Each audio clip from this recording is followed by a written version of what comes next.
This is Small Business Big World, our weekly podcast prepared by the team at Paper Trails. Owning and running a small business is hard. Each week, we'll dive into the challenges, headaches, trends, fun, and excitement of running a small business. After all, small businesses are the heartbeat of America, and our team is here to keep them beating.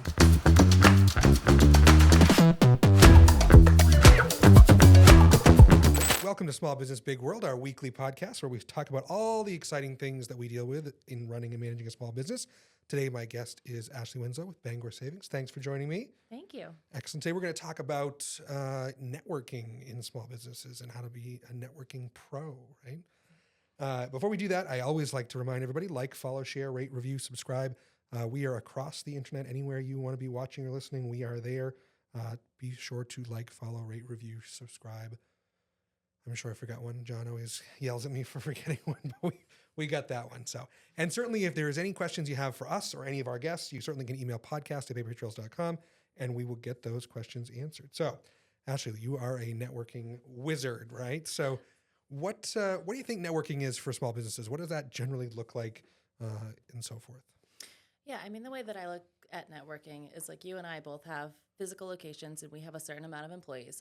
The way that I've always seen networking is that's growing your almost like employee base. So it's growing the people that are out there, spreading the word, looking for opportunities for you and vice versa. And just it's really building that group of, highly professional, highly motivated, really great people to be around. That's great. So, we always look for folks that complement our business, right? That our clients are also working with those types of people, right? So what does that look like for you?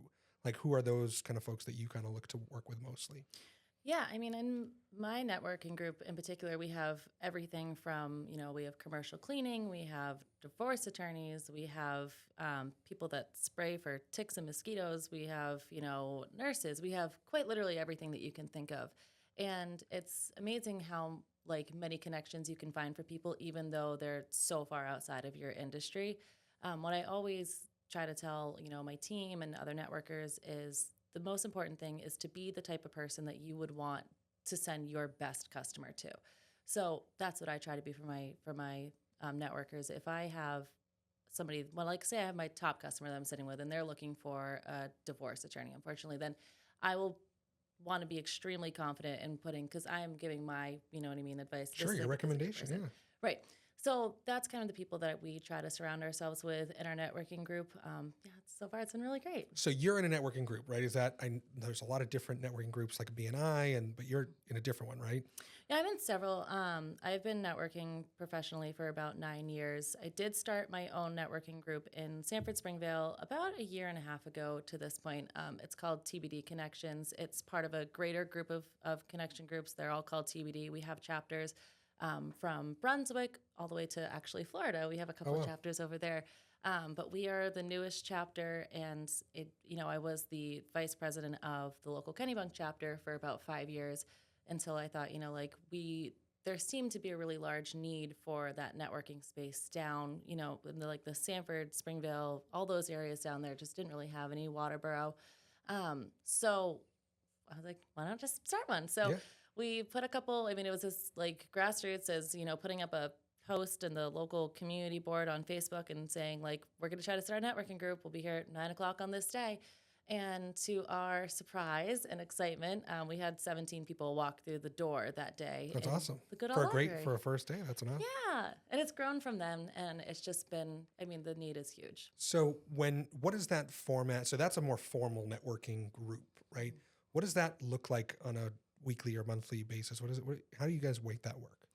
So this particular group meets weekly, and then annually we have a large social event, which all the other chapters come to. We just had ours a couple weeks ago, actually, for the Sanford chapter. We got some great networking in, and we actually raised over $600 for a local nonprofit, which is really exciting. Nice. So is there a cadence that goes along with that? Or you guys, I think you said you meet weekly, right? Mm-hmm. So what does that weekly meeting look like? And I think that's a big investment for a lot of people is a weekly thing, but explain how it all works. Yeah. And that's kind of what we hear a lot is, it's, I don't have the time, or I did go and I didn't get anything out of it.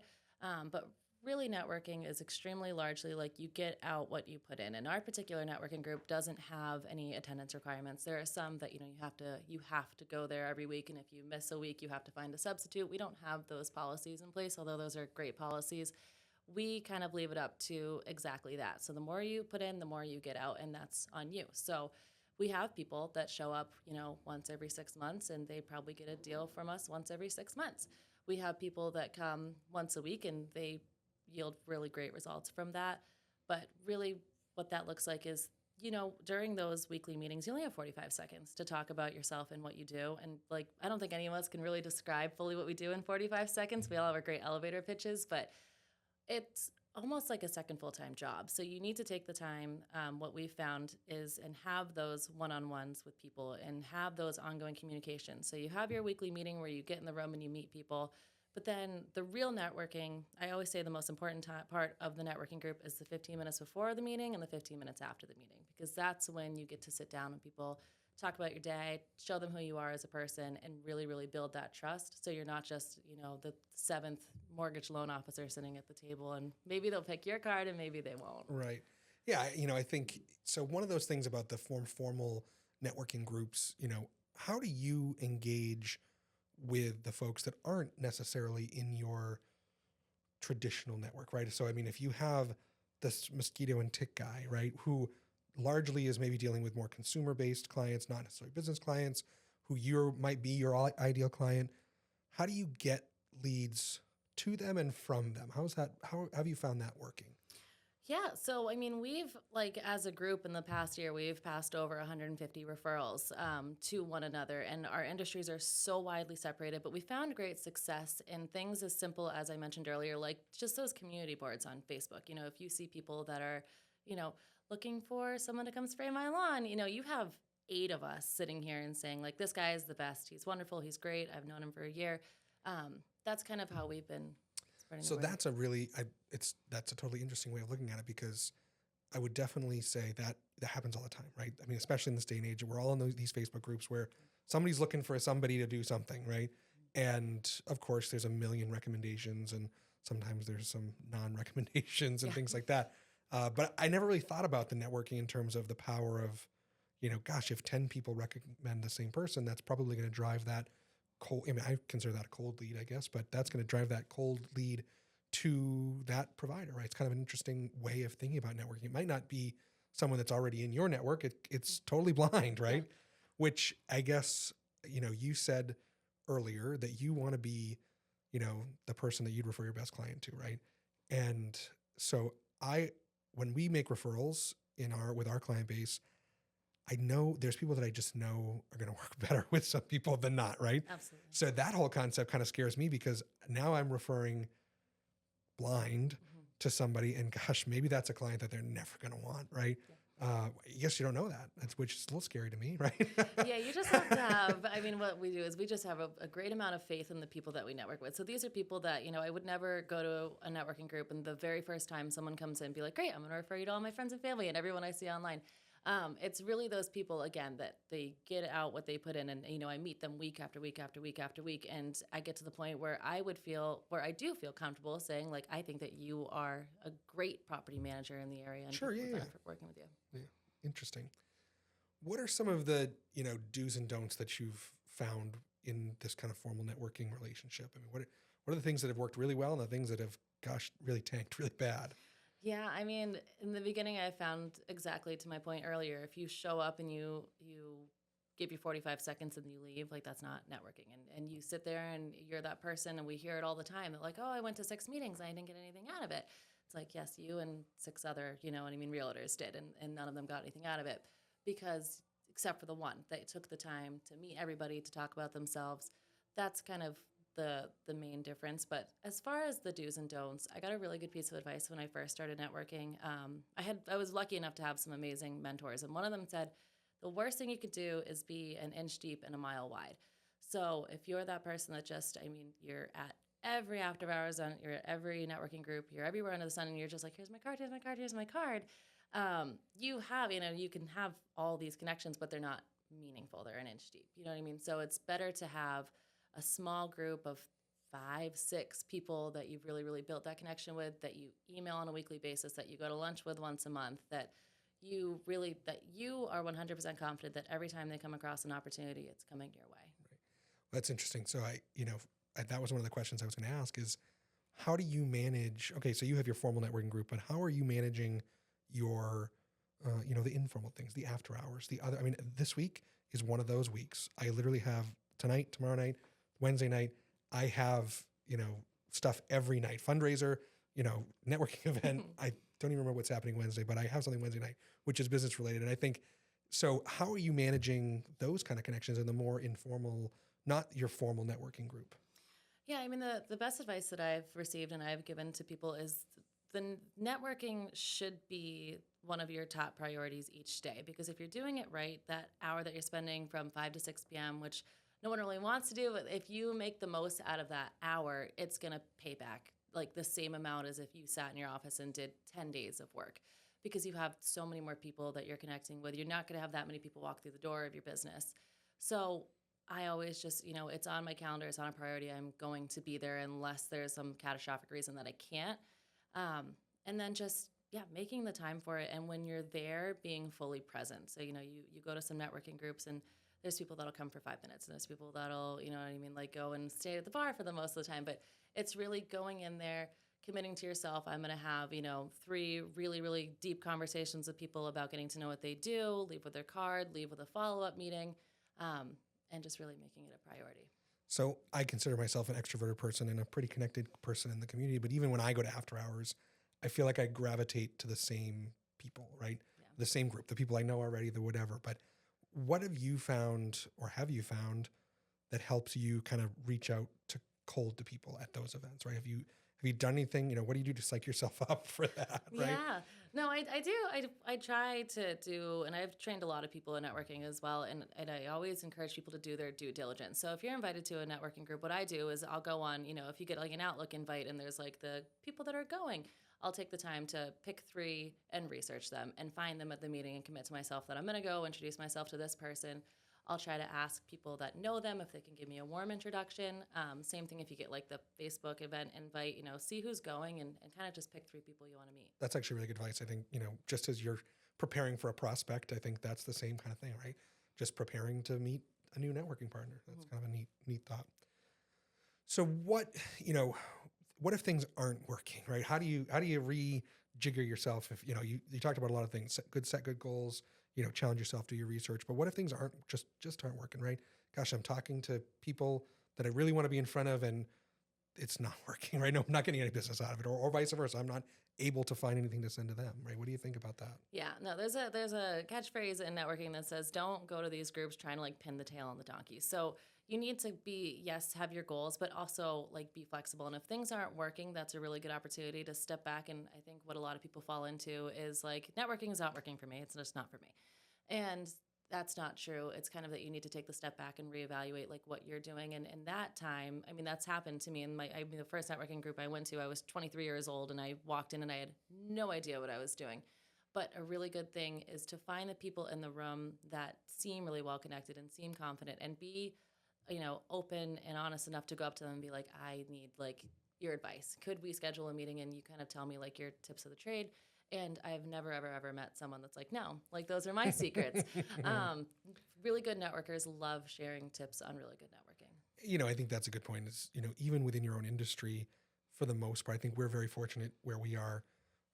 Most people are willing to share and give their advice and teach. I think that's really, I truly believe that a rising tide floats all boats. I think as the community is doing better, I'm doing better, my business is doing better, my employees doing better, everything's, about that.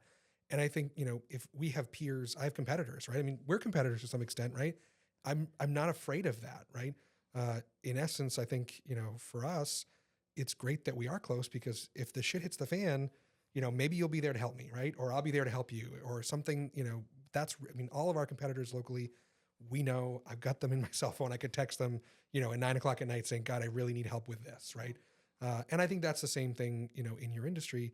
There are 15 banks in a 1 mile stretch. Mm-hmm. And I'm sure all the branch managers, right?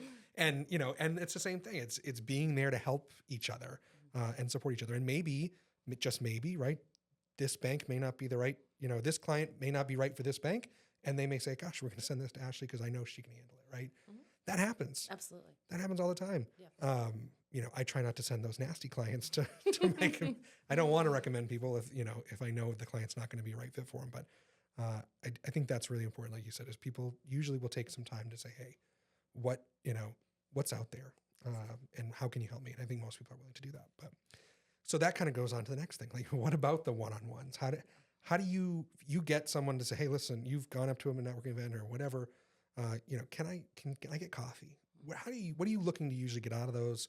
What are you looking to provide in those, I guess? Yeah. Honestly, in the advice that I've given others as well is in the first meeting, I try to not talk business out. My goal is to leave and them literally knowing like where I work and what I do, but that's about it. As far as I'm not sitting there being like, we have the best rates and you could do this and we can, my goal is for them to get to know me because there are 100 other bankers out there that are having these same meetings with them that are sitting in product, dumping on them. Whereas if you take the hour and you find commonalities like, oh, I love to ski. I have 2 kids in the school district. I have, I love my cat. Like all those sorts of things. I feel like that's when the true connections start to build. And to your earlier point of how do you blindly recommend someone, those are really great things to build off of too. So if I run into someone that and their personality just reminds me, oh, they would work so well with Lisa. You know what I mean? Lisa also has a house in the mountain. They have so much in common. So it's really taking that hour, I feel like, to try to share more about you and much more importantly, like them. So always let them lead the conversation. Tell me about yourself. Tell me about your family. Like what got you into this industry? Where are your passions? That's usually how the one-to-ones look like. So once you get your first one-to-one, right? Mm-hmm. You talked about setting goals for yourself in networking events, but do you kind of set goals for each other in subsequent meetings, right? Gosh, so we're going to take that out of our big group and maybe we're going to meet once a quarter. Can we say, hey, listen, I want to find a person a month to send to you, or I want you to spend. Does that ever happen? Yeah, no, there's a lot of people that will end one-to-ones with like a solid, like I had one banker that was in networking and that was like his thing. He like at the end every time was like, I have committed that I'm going to send him 3 deals, and he did it because he had those goals for himself, and that worked really, really well for them. Everybody does, their commitments in a different way. Like my main thing is I just try to stay relevant in their world. So if you go and you have this really, really great one-to-one and then that's it for the next year, like you wasted all that time and you wasted their time. It's really committing to looking out for opportunities for them. It's keeping that communication open when you have, like a great rate or something that popped up or, a special through payroll. It's communicating that with them. And really just staying in the loop on their lives. So, follow their LinkedIn. If they get a promotion, like write them a card, congratulate them, bring them out to lunch. Just keep those connections going, just like you would a friend. Sure. And certainly, again, you kind of get out of it what you put into it, right? And I think that's a real thing is, gosh, don't just leave that meeting and not do anything, right? Mm-hmm. Follow up. I had coffee with someone Friday morning and, my wheels are turning about, okay, how do I stay engaged with him? He's a great person to know, very well connected, maybe not necessarily going to send me some business, but I think you're right. Okay, he was in Main Biz a few weeks ago, and that's how I kind of got connected. And hey, congratulations on your award, blah blah blah. I'd love to get together with you, and that's kind of spurred coffee, and who knows from there, right? Yep. But I think that's on me to try to figure out where to next. So that's good advice for sure. So you are in a very saturated industry, right? Yeah. How do you set yourself apart from all of the other bankers out there that are literally rate shopping, right? They're, gosh, we have a mortgage promotion, we have a HELOC promotion or whatever. How are you setting yourself apart with your networking partners? Yeah, we have a community that's just absolutely chock full of talent, especially in the financial world. There's so many, we have local banks, we have large banks. There's an immense amount of talent in this industry. And to your earlier point, I welcome the competition in the way that they are, in a lot of the cases, my top referral sources. I look out for, like you had mentioned, like if there's a new branch manager at a local bank, like I'm going to lunch with them that week. Just trying to keep those like lines of communication open, and the way that you complement each other. So you don't want like, oh, me versus them.